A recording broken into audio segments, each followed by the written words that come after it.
フルアニメーションゲームマシン PC-FX. The game is FX.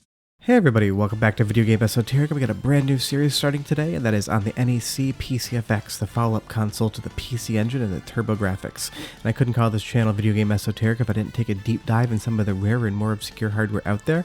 Don't be fooled though, people will tell you the PC-FX is a terrible console with nothing to play on it, and that couldn't be further from the truth. I got 9 games coming up to show you on this series. Before we get too far involved, do me a huge favor, go down below, hit like, subscribe, that notification bell definitely helps us out. And if you feel so inclined and want to support the channel, we got a Patreon link down there as well. But like the beginning of every new series, I 100% have to do a musical montage of games that are awesome on the system, and the sounds are going to get stuck in your head, but enjoy the montage.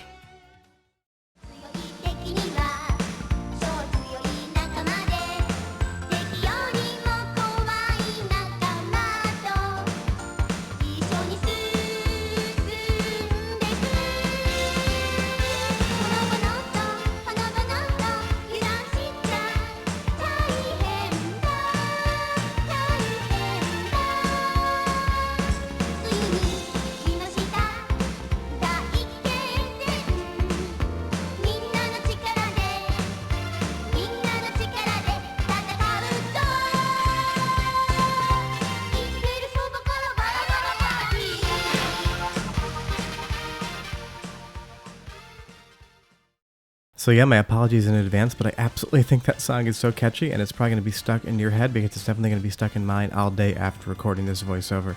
But yeah, the first thing to talk about with the PC-FX is just the form factor, because it is absolutely massive. This does not look like a game console, this looks like a PC tower. You think the Xbox Series X or the PlayStation 5 are large?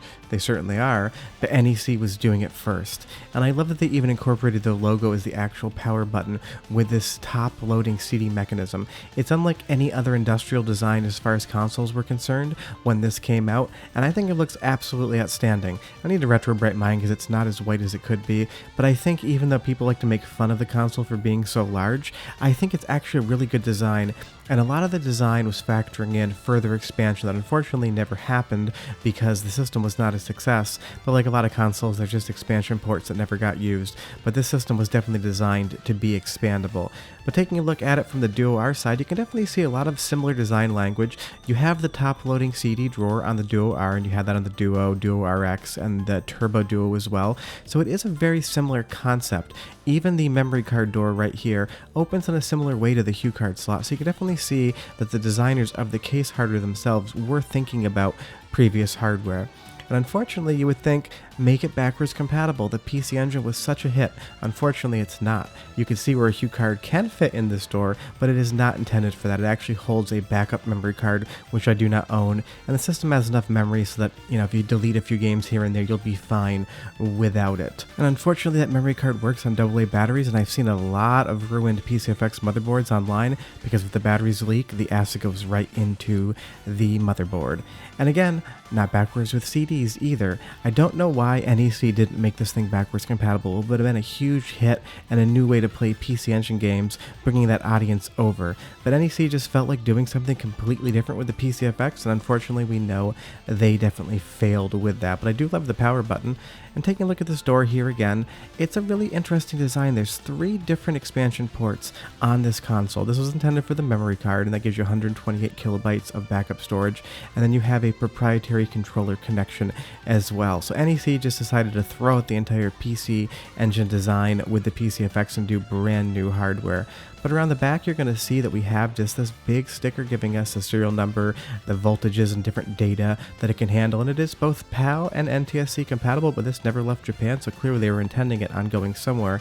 And back here, you have another connection, and this was designed to connect a SCSI cable to an NEC PC-98, so you could use this as a CD-ROM drive, something they did with the PC Engine suitcase system as well. But the nice thing is we have at least some decent video inputs. We have S-Video. Unfortunately, this cannot be converted to RGB. I've looked into it. This basically uses the component video standard chips inside, so there's no RGB signals to tap. You could get component out, but I have not developed a system to do it yet. And on the bottom here, one of the most interesting things is this expansion port here, because there was a PC-FX GA card in Japan, and that had a 3D accelerator chip on it, weirdly designed by Kubota, the same people that make tractors. but there was supposed to be a 3D expansion that slots in the bottom of the PC-FX so it could compete with the PlayStation 1, Sega Saturn, and Nintendo 64 with 3D hardware.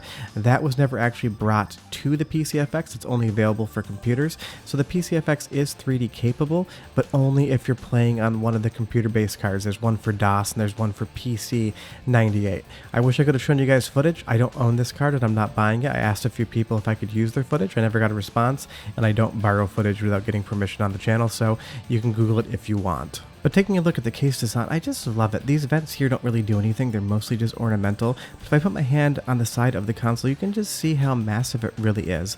And this is a really kind of controversial console as far as the design is concerned. You either absolutely love it or you absolutely hate it. I think it looks great on a shelf. I think it looks great in an entertainment system.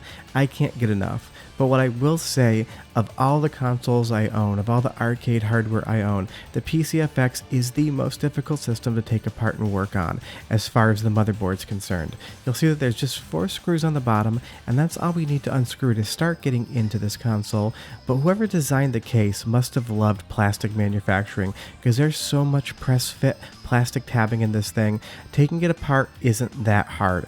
Putting it back together is near impossible. I have done it once and I will never do it again, so I'm going to show you guys photos of the motherboards from Wikipedia common usage photos, because I don't ever want to take this apart again.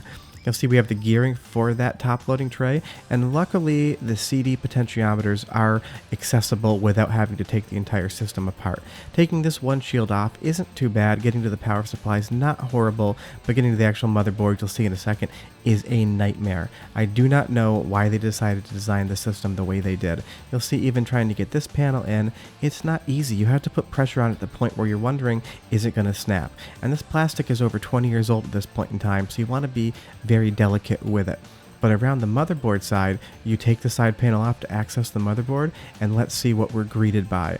A giant plastic tray, and you can see at least 8 different press fit plastic tabs to remove before you can even get down to the next layer. And the next layer still doesn't give you full access to the motherboard.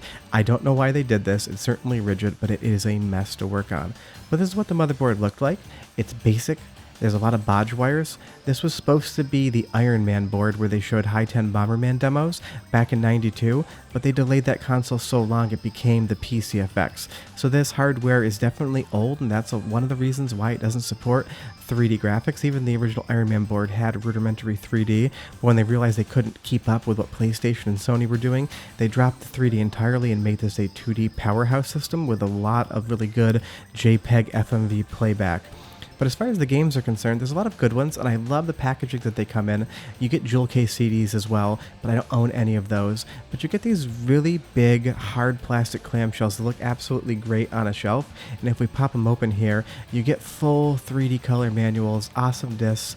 I just love the case design of the PC-FX. It may be one of my favorite designs of packaging outside of the SNK Neo Geo AES games. But you get these amazing manuals, and because it is a Japanese game, everything is in full color. You get great illustrations. They are really fun to collect. Unfortunately, not all of the games are that cheap. A lot of the best games on the PC-FX are going to be $500 to well over $1,000. So I collect the ones that I like that aren't terrible, like Team Innocent here. And you can tell, just as a comparison, it's a big case. It's a little bit smaller than the AES, a lot smaller than the FM Towns and Marty games, but compared to regular jewel case, it's huge. And I will say, this console's terrible to play CDR burn games on. Buy nice CDRs or else it will just skip the FMVs. And the controller, also great. It's kind of basically just an evolution of the Duo R controller. But you'll see we have 6 buttons here. We have the D-pad. As opposed to having turbo buttons, we have mode A and B. And I'll explain what those do in some of the games that I use them on. But I would definitely say it's a very comfortable controller. It fits my hand really well, and I have 0 complaints. The D-pad's responsive, the buttons are responsive. It may be the most impressive thing about the entire PC-FX system. Around the back, there's a little bit of a hand grip there. It is quite comfortable. You can play for hours, and you'll have absolutely no issues using it whatsoever, so good on them. But my favorite part of the PC-FX is the controller. it is smiling at you. That definitely was not accidental. I'm sure it was intentional. Someone decided to put a fun little feature in there, and it only has 7 pins. This is the only controller compatible with the PC-FX. I've never seen any aftermarket controllers. But let's talk about the specs just a little bit. It has an NEC V810 CPU at 21.5 MHz. If that sounds familiar to you, it's the same CPU in the Nintendo Virtual Boy. So this CPU failed on 2 different consoles. It has a Hudson HU62 chip, and this is basically pushing around all the graphics, the different parallax layers, background layers. It could have a lot. As far as RAM is concerned, it's, for the time, decent. It's 2 megabytes of system RAM, and that's shared across the board with everything. So it's not huge, it's not minuscule. It gets the job done for what it needs to. Additionally, it has a 2x CD-ROM drive, and like I said, it's very picky about CDRs. Buy good media. I'll leave a link to the description below. And of course, the best feature of the console is have to be a smiling controller. You just can't beat that. I know it's a little bit of a joke. There's not a lot of technical specs on this, and the motherboard, the chips, most of the white papers just do not exist anymore, but that's what comprises the PC-FX.